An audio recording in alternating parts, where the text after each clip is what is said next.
મિત્રો, માણાવદર જેને નવાબોની નગરી તરીકે ઓળખવામાં આવે છે, જે આઝાદી પહેલાં નવાબોનું રાજ્ય હતું, જેમાં ઘણા નવાબો દ્વારા માણાવદરમાં શાસન કરવામાં આવ્યું હતું.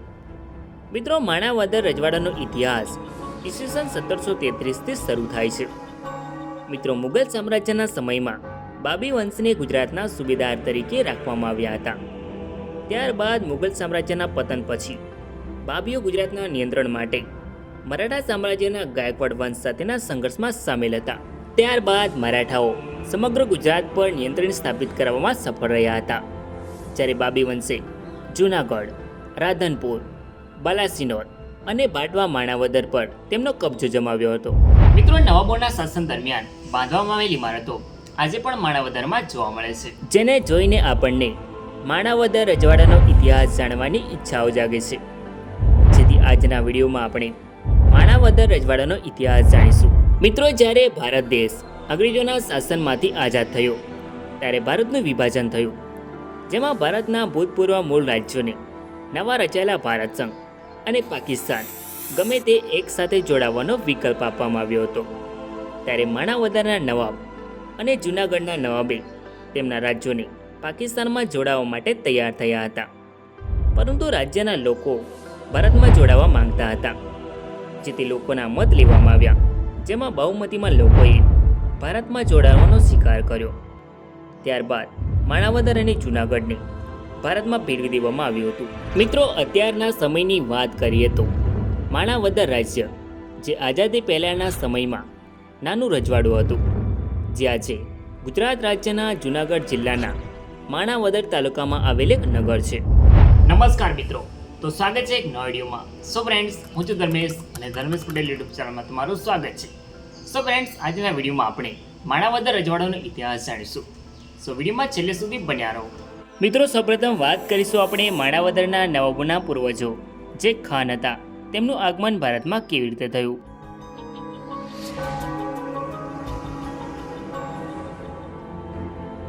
મિત્રો, બાબી સમુદાય ખાન જાતિમાંથી આવે છે. તેમનો ધર્મ ઇસ્લામ છે. ખાન સમુદાય સૌપ્રથમ ભારતીય ઉપખંડ એટલે કે પાકિસ્તાન, ભારત અને બાંગ્લાદેશમાં 12મી સદીમાં અફઘાનિસ્તાનથી ભારત આવ્યા હતા. તે સમયે ભારતમાં દિલ્હી સલ્તનતનું શાસન ચાલતું હતું. મિત્રો, દિલ્હી સલ્તનત વર્ષ 1206 થી 1526 સુધી લગભગ 320 વર્ષ સુધી ખાનોનું ઘર રહ્યું હતું, જ્યાં તેઓ આધુનિક ભારત, પાકિસ્તાન અને બાંગ્લાદેશ તેમજ દક્ષિણ નેપાળના કેટલાક ભાગોમાં વિશાળ પ્રદેશોમાં ફેલાયેલા હતા. મિત્રો, બાબી રાજવંશ એ ભારતીય ઉપખંડમાં એક સમુદાય છે જે મૂળ ખાન વંશના છે. મિત્રો, સૌપ્રથમવાર બાબી સમુદાય હુમાયુ સાથે ગુજરાતમાં પ્રવેશ્યા હતા. મિત્રો, એવું કહેવામાં આવે છે કે મુગલ સમ્રાટ હુમાયુના અનુયાયી ઉસ્માન ખાનના નેતૃત્વમાં ખાન વંશ ખોરાસાનથી ભારત આવ્યા હતા, જે હાલનું અફઘાનિસ્તાન છે. મિત્રો, ઉસ્માન ખાનના પુત્ર બહાદુર ખાન બાબીએ ભારતમાં સ્થળાંતર કર્યું અને તેમણે મુગલોના નેતૃત્વમાં રહીને સેવા આપવાની ચાલુ કરી. ત્યારબાદ બહાદુર ખાન બાબીને ઊંચા અધિકારીનો હોદ્દો આપી દેવામાં આવ્યો હતો. એવું કહેવાય છે કે તેમણે સમ્રાટ હુમાયુને હુમલાથી બચાવ્યા હતા, જેથી તેમને ગુજરાતની સુબેદારી આપવામાં આવી હતી. તેણે 1554માં સમ્રાટ હુમાયુ તરફથી ચિત્તોડના રાણા સામે યુદ્ધ કર્યું હતું, જેમાં તેને જીત મળતા તેને બાબીનું વંશ પરંપરાગત બિરુદ આપવામાં આવ્યું હતું. ત્યારબાદ તેમના પરિવારના સભ્યોને ગુજરાતના સુબેદાર બનાવી દેવામાં આવ્યા હતા. મિત્રો, બાબી વંશ મુગલોના ખૂબ જ વફાદાર હતા, જેથી આ વફાદારીના કારણે તેમના પરિવારને ગુજરાતનું સંચાલન સોંપ્યું હતું. ત્યારબાદ ધીરે ધીરે મુગલ સામ્રાજ્ય નબળું પડવા લાગ્યું અને અંગ્રેજો ભારતમાં તેમની સત્તા વધારી રહ્યા હતા.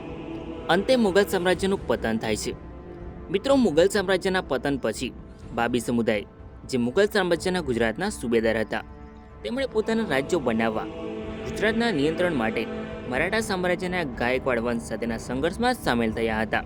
ત્યારબાદ મરાઠાઓએ તેમનું પ્રભુત્વ ગુજરાતના અનેક વિસ્તારમાં મેળવ્યું, જ્યારે તેમાંથી અનેક વિસ્તારમાં બાબી રાજવંશે નિયંત્રણ મેળવ્યું, જેમાં તે સમયના સોરઠ સરખા દિવાન નવાબ મોહમ્મદ બહાદુર ખાને જૂનાગઢ, પાલાસિનોર અને બાટવા માણાવદરના વિસ્તારની સત્તા તેમના હાથમાં આવી. નવાબ મોહમ્મદ બહાદુર ખાનનું બીજું નામ શેર ખાન સલાબત ખાન બાબી હતું, જેમાં શેર ખાનને તેમના ભાઈ દિલેર ખાન સલાબત ખાનને બાટવા માણાવદરની સત્તા સોંપી હતી. જ્યારે તેમના બીજા ભાઈ શેરજમાન ખાન સલબત ખાનને બાંટવાના તાલુકદાર બનાવવામાં આવ્યા હતા. જ્યારે બાકીના વિસ્તારમાં જેમાં જૂનાગઢ અને બાલાસિનોરને તેમના પુત્રોને સોંપવામાં આવ્યા હતા. મિત્રો, હવે શરૂઆત કરીએ માણાવદર રજવાડાની. માણાવદર એ ભારતના ગુજરાત રાજ્યના જૂનાગઢ જિલ્લામાં આવેલ એક તાલુકો છે. મિત્રો, માણાવદર રાજ્ય મુગલ સામ્રાજ્યમાં જૂનાગઢનો ભાગ હતું, જે 1733માં બાબી વંશના નવાબ શેરખાને તેમના ભાઈ નવાબ દિલેર ખાનને આ વિસ્તારની સત્તા સોંપી હતી. મિત્રો, નવાબ દિલેર ખાન સલાબત ખાન માણાવદરના પ્રથમ નવાબ હતા. તેમણે માણાવદરને પ્રિન્સલી સ્ટેટ તરીકે જાહેર કર્યું હતું. જ્યારે બાટવા એ માણાવદરનો તાલુકો હતો, તેનો બધો જ વહીવટ માણાવદર રાજ્ય દ્વારા સંભાળવામાં આવતો હતો. મિત્રો, માણાવદર પ્રિન્સલી સ્ટેટની સ્થાપના 1733માં નવાબ દિલેર ખાન દ્વારા કરવામાં આવી હતી. મિત્રો, માણાવદર રજવાડાનો કુલ વિસ્તાર 1941માં 261.6 કિલોમીટર સ્ક્વેર હતો. તે સમયે આસપાસના રાજ્યોમાં જૂનાગઢ, ગોંડલ અને પોરબંદર જેવા પ્રિન્સલી સ્ટેટ હતા. મિત્રો, માણાવદર રજવાડાનો એક સિમ્બોલ પણ હતો, જેમાં સિમ્બોલની સૌથી નીચે માણાવદર સ્ટેટ લખ્યું છે, જ્યારે સિમ્બોલની બંને બાજુએ ઘોડાઓ સ્થિત છે. સિમ્બોલની વચ્ચે ઢાલનું ચિહ્ન જોવા મળે છે, જ્યારે તેનાથી ઉપર 2 ભાલા અને 2 તલવાર ક્રોસમાં જોવા મળે છે, જે શક્તિનું પ્રતીક છે. જ્યારે તેનાથી ઉપરની તરફ અર્ધચંદ્ર ઉપર તારો જોવા મળે છે, જે મુસ્લિમ ધર્મને દર્શાવે છે. મિત્રો, હવે શરૂઆત કરીએ માણાવદર રાજ્યમાં શાસન કરનારા નવાબો વિશે. નવાબ દિલેર ખાન સલાબત ખાન બાબી. મિત્રો, નવાબ દિલેર ખાન સલાબત ખાન બાબી બાટવા માણાવદર રજવાડાના પ્રથમ નવાબ હતા. નવાબ દિલેર ખાન સલાબત ખાને બાટવા માણાવદરની સત્તા 1733થી સંભાળી હતી. તેમને તેમના ભાઈ નવાબ શેર ખાન બાબી દ્વારા બાટવા માણાવદરની સત્તા સોંપવામાં આવી હતી. મિત્રો, નવાબ દિલેર ખાન સલાબત ખાને માણાવદર રજવાડાની સ્થાપના કરી હતી. તેમણે બાટવા માણાવદર રજવાડામાં વર્ષ 1733થી 1760 સુધી શાસન કર્યું. ત્યારબાદ નવાબ દિલેર ખાન સલાબત ખાનનું અવસાન વર્ષ 1760માં થાય છે. નવાબ સરદાર નાથુ ખાન દિલેર ખાન બાબી. મિત્રો, નવાબ સરદાર નાથુ ખાન દિલેર ખાન બાબી બાટવા માણાવદર રજવાડાના બીજા નવાબ હતા. નવાબ સરદાર નાથુ ખાન દિલેર ખાને તેમના પિતાના અવસાન બાદ બાટવા માણાવદર રજવાડાની સત્તા સંભાળી હતી. તેઓ વર્ષ 1760માં બાટવા માણાવદર રજવાડાની ગાદી પર આવ્યા હતા. નવાબ સરદાર નાથુ ખાન દિલેર ખાને ઘણા વર્ષો સુધી બાટવા માણાવદર રજવાડામાં શાસન કર્યું હતું. ત્યારબાદ નવાબ સરદાર નાથુ ખાન દિલેર ખાનનું અવસાન થાય છે. નવાબ ગજફર ખાન નાથુ ખાન બાબી. મિત્રો, નવાબ ગજફર ખાન નાથુ ખાન બાબી માણાવદર રજવાડાના ત્રીજા નવાબ હતા. મિત્રો, નવાબ ગજફર ખાન નાથુ ખાન બાબી તેમના પિતાના અવસાન બાદ માણાવદર રજવાડાની સત્તા સંભાળી હતી. મિત્રો, તેઓ નવાબ નાથુ ખાન બાબીના બીજા પુત્ર હતા. મિત્રો, નવાબ ગજફર ખાનના શાસન દરમિયાન સરદારગઢ બાટવાના શાસક તરીકે તેમના ભાઈ નવાબ સામત ખાન નાથુ ખાન બાબી હતા. મિત્રો, નવાબ ગજફર ખાન નાથુ ખાન બાબીએ ઘણા વર્ષો સુધી માણાવદર રજવાડામાં શાસન કર્યું હતું. ત્યારબાદ નવાબ ગજફર ખાન નાથુ ખાનનું અવસાન થાય છે. નવાબ કમાલુદ્દીન ખાન ગજફર ખાન બાબી. મિત્રો, નવાબ કમાલુદ્દીન ખાન ગજફર ખાન બાબી માણાવદર રાજ્યના ચોથા નવાબ હતા. નવાબ કમાલુદ્દીન ખાન નવાબ ગજફર ખાન નાથુ ખાન બાબીના પુત્ર હતા. તેઓ તેમના અવસાન બાદ માણાવદરની ગાદી પર આવે છે. નવાબ કમાલુદ્દીન ખાન ગજફર ખાને ઘણા વર્ષો સુધી માણાવદર રાજ્યમાં શાસન કર્યું. મિત્રો, ત્યારબાદ નવાબ કમાલુદ્દીન ખાન ગજફર ખાન બાબીનું અવસાન થાય છે. નવાબ જોરાવર ખાન કમાલુદ્દીન ખાન બાબી. મિત્રો, નવાબ જોરાવર ખાન કમાલુદ્દીન ખાન બાબી માણાવદર રજવાડાના 5મા નવાબ હતા. નવાબ જોરાવર ખાન કમાલુદ્દીન ખાન ગજફર ખાન બાબીના પુત્ર હતા. તેમણે તેમના પિતા નવાબ કમાલુદ્દીન ખાનના અવસાન બાદ માણાવદર રાજ્યની ગાદી સંભાળી હતી. મિત્રો, નવાબ જોરાવર ખાન કમાલુદ્દીન ખાન બાબીએ ઘણા વર્ષો સુધી માણાવદર રાજ્યમાં શાસન કર્યું હતું. ત્યારબાદ નવાબ જોરાવર ખાન કમાલુદ્દીન ખાન બાબીનું અવસાન 12 જૂન 1882ના રોજ થાય છે. નવાબ ગજફર ખાન જોરાવર ખાન બાબી. મિત્રો, નવાબ ગજફર ખાન જોરાવર ખાન બાબી માણાવદર રાજ્યના 6ઠ્ઠા નવાબ હતા.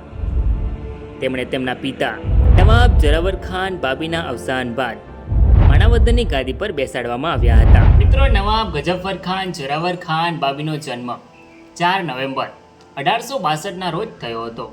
નવાબ ગજફર ખાન બાબીએ માણાવદર રાજ્યની ગાદી પર વર્ષ 1872ની આસપાસ નાની વયે બેસાડવામાં આવ્યા હતા, જેથી માણાવદર રાજ્યનો બધો જ વહીવટ રાજ્યના વહીવટકર્તાઓ દ્વારા સંભાળવામાં આવ્યો હતો. ત્યારબાદ નવાબ ગજફર ખાન જોરાવર ખાન બાબીએ સંપૂર્ણ માણાવદર રાજ્યની સત્તા વહીવટકર્તાઓ પાસેથી લઈ 21 જૂન 1883ના રોજ કાર્યભાર સંભાળ્યો હતો. મિત્રો, નવાબ ગજફર ખાને જૂનાગઢ રાજ્યના રાણપુરના ખાન શેર ખાન બાબીની પુત્રી બીબી અમીર બખ્તે સાહિબા સાથે લગ્ન કર્યા હતા. મિત્રો, નવાબ ગજફર ખાન જોરાવર ખાન બાબીના 2 પુત્રો હતા, જેમાં ફતેહુદ્દીન ખાન અને કમાલુદ્દીન ખાન. મિત્રો, નવાબ ગજફર ખાન બાબીએ ઘણા વર્ષો સુધી માણાવદર રાજ્યમાં શાસન કર્યું. ત્યારબાદ નવાબ ગજફર ખાન જોરાવર ખાન બાબીનું અવસાન વર્ષ 1888માં થાય છે. નવાબ ફતેહુદ્દીન ખાન ગજફર ખાન બાબી.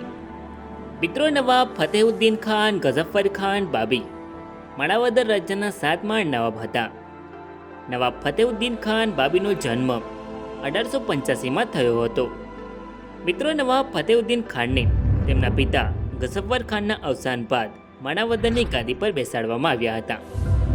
મિત્રો, તેઓને બાળ અવસ્થામાં નવાબ બનાવવામાં આવ્યા હતા, જેથી રાજ્યનો બધો જ વહીવટ રાજ્યના વહીવટકર્તાઓએ સંભાળ્યો હતો. મિત્રો, તેઓને 3 વર્ષની વયે ગાદી પર બેસાડવામાં આવ્યા હતા. મિત્રો, ત્યારબાદ તેઓ ઉંમરલાયક થયા ત્યારે સંપૂર્ણ માણાવદર રજવાડાની સત્તા તેમણે સંભાળી હતી. મિત્રો, નવાબ ફતેહુદ્દીન ખાન ગજફર ખાને વર્ષ 1888થી 1918 સુધી માણાવદર રાજ્યમાં શાસન કર્યું હતું. ત્યારબાદ નવાબ ફતેહુદ્દીન ખાન ગજફર ખાન બાબીનું અવસાન 1918માં થાય છે. નવાબ ગુલામ મોઇનુદ્દીન ખાન બાબી. મિત્રો, નવાબ ગુલામ મોઇનુદ્દીન ખાન બાબી માણાવદરના 8મા નવાબ હતા. નવાબ ગુલામ મોઇનુદ્દીન ખાન બાબી નવાબ ફતેહુદ્દીન ખાન બાબીના પુત્ર હતા. તેમનો જન્મ 22 ડિસેમ્બર 1911ના રોજ માણાવદરમાં થયો હતો. મિત્રો, તેઓને તેમના પિતા નવાબ ફતેહુદ્દીન ખાનના અવસાન બાદ માણાવદર રાજ્યની ગાદી પર બાળ અવસ્થામાં બેસાડવામાં આવ્યા હતા. મિત્રો, નવાબ ગુલામ મોઇનુદ્દીન ખાન બાબીને 7 વર્ષની ઉંમરે માણાવદર રાજ્યની ગાદી પર બેસાડવામાં આવ્યા હતા. તેઓ બાળ અવસ્થામાં હોવાના કારણે માણાવદર રાજ્યનો બધો જ વહીવટ રાજ્યના વહીવટકર્તાઓ દ્વારા સંભાળવામાં આવ્યો હતો. મિત્રો, વર્ષ 1931 સુધી માણાવદર રાજ્યનો વહીવટ તેમની માતા ફાતિમા સિદ્દીકા બેગમ દ્વારા રીજન્ટ તરીકે કામ કર્યું હતું. ત્યારબાદ નવાબ ગુલામ મોઇનુદ્દીન ખાન 20 વર્ષની વયે 1931માં સંપૂર્ણ સત્તા તેમના હાથમાં લીધી. મિત્રો, તેઓ માણાવદરના હોકી ટીમના સ્થાપક હતા. તેમની કપ્તાની હેઠળ ટીમે ન્યૂઝીલેન્ડનો પ્રવાસ કર્યો અને 1934માં તમામ મેચ જીતી. ત્યારબાદ તે જ વર્ષે તે પશ્ચિમી એશિયાટિક ગેમ્સમાં દેશનું પ્રતિનિધિત્વ કરતી ભારતીય હોકી ટીમના સભ્ય બન્યા હતા. તેમણે ક્રિકેટ પણ રમ્યું હતું, જેમાં 1935 અને 1941 વચ્ચે રણજી ટ્રોફીમાં પશ્ચિમ ભારતનું પ્રતિનિધિત્વ કર્યું હતું. મિત્રો, નવાબ ગુલામ મોઇનુદ્દીન ખાને 14 નવેમ્બર 1933ના રોજ કુરવાઈના નવાબની પુત્રી કુદસિયા સિદ્દીકા બેગમ સાથે લગ્ન કર્યા હતા, જે તેમની પ્રથમ પત્ની હતી. ત્યારબાદ જુલાઈ 1945માં નવાબજાદી આબિદા બેગમ સાથે બીજા લગ્ન કર્યા હતા. નવાબ ગુલામ મોઇનુદ્દીન ખાનને કુલ 5 પુત્રો અને 6 પુત્રીઓ હતી. તેમણે માણાવદર રાજ્યમાં 19 ઓક્ટોબર 1918થી 15 ઓગસ્ટ 1947 સુધી શાસન કર્યું હતું. મિત્રો, ત્યારબાદ ભારત દેશ 1947માં અંગ્રેજોના શાસનમાંથી આઝાદ થઈ ગયો, જેમાં ભારત દેશનું વિભાજન થયું, જેમાં ભારતની તમામ 565 દેશી રિયાસતોને નવા રચાયેલા ભારત સંઘ અને પાકિસ્તાન ગમે તે એક સાથે જોડાવાનો વિકલ્પ આપવામાં આવ્યો હતો. ત્યારે નવાબ ગુલામ મોઇનુદ્દીન ખાને ભારતના વિભાજન પછી પાકિસ્તાન સાથે જોડાવાનું પસંદ કર્યું હતું. મિત્રો, તેમણે 14 સપ્ટેમ્બર 1947ના રોજ માણાવદરને પાકિસ્તાનમાં સામેલ કર્યું, જેમાં જૂનાગઢના નવાબનો પણ સમાવેશ થાય છે. તેમણે પણ જૂનાગઢને પાકિસ્તાનમાં સામેલ કરવાનું પસંદ કર્યું હતું. ત્યારબાદ ભારતના નાયબ વડાપ્રધાન સરદાર વલ્લભભાઈ પટેલના આદેશ પર ભારતીય પોલીસ દળોને બાટવા માણાવદરમાં મોકલવામાં આવ્યા હતા. ત્યારબાદ માણાવદર માંગરોળ અને અન્ય 3 રાજ્યોમાં લોકમત યોજવામાં આવ્યો, જેમાં લોકોના મત પ્રમાણે રાજ્યને કયા દેશ સાથે જોડાવું છે તે નક્કી કરવામાં આવ્યું. જેમાં ભારતે જનમત સંગ્રહનું આયોજન કર્યું, જેમાં સૌથી વધારે મત માણાવદર રાજ્યને ભારતમાં જોડાવા માટેના હતા. ત્યારબાદ આ વિલીનીકરણ 1949માં પૂરું થયું અને માણાવદરને ભારત દેશમાં સામેલ કર્યું. જ્યારે નવાબ ગુલામ મોઇનુદ્દીન ખાનને શરૂઆતમાં સોનગઢ ખાતે નજરકેદ કરવામાં આવ્યા હતા અને બાદમાં રાજકોટ ખાતે ધરપકડ કરવામાં આવી હતી. ત્યારબાદ નવાબ ગુલામ મોઇનુદ્દીન ખાનને 1951માં લિયાકત નહેરુ સંધિ બાદ પાકિસ્તાન મોકલી દેવામાં આવ્યા હતા. મિત્રો, માણાવદર અને જૂનાગઢના વિલીનીકરણનો વિડીયો ડિટેલમાં જોવા માંગતા હોય તો કોમેન્ટમાં જરૂર લખો. મિત્રો, ત્યારબાદ માણાવદર રાજ્યને બોમ્બે રાજ્યમાં ભેળવી દેવામાં આવ્યું. જ્યારે બોમ્બેમાંથી ગુજરાત અને મહારાષ્ટ્ર વર્ષ 1960માં અલગ થયા, ત્યારે માણાવદર ગુજરાત રાજ્યનો ભાગ બન્યું. મિત્રો, અત્યારના સમયે માણાવદર ગુજરાત રાજ્યના જૂનાગઢ જિલ્લાનો માણાવદર તાલુકો છે, જ્યાં આજે પણ ઐતિહાસિક ઇમારતો જોવા મળે છે. તો મિત્રો, આ હતો માણાવદર રજવાડાનો ઇતિહાસ. આઈ હોપ કે તમને માણાવદર રજવાડાના ઇતિહાસનો વિડીયો ગમ્યો હશે. સો વિડીયોને લાઇક કરીને કમેન્ટમાં તમારો અભિપ્રાય જરૂર લખો અને ચેનલમાં નવા હોય તો આવા જ અવનવા વિડીયો જોવા માટે ચેનલને સબસ્ક્રાઈબ જરૂર કરો. ધન્યવાદ.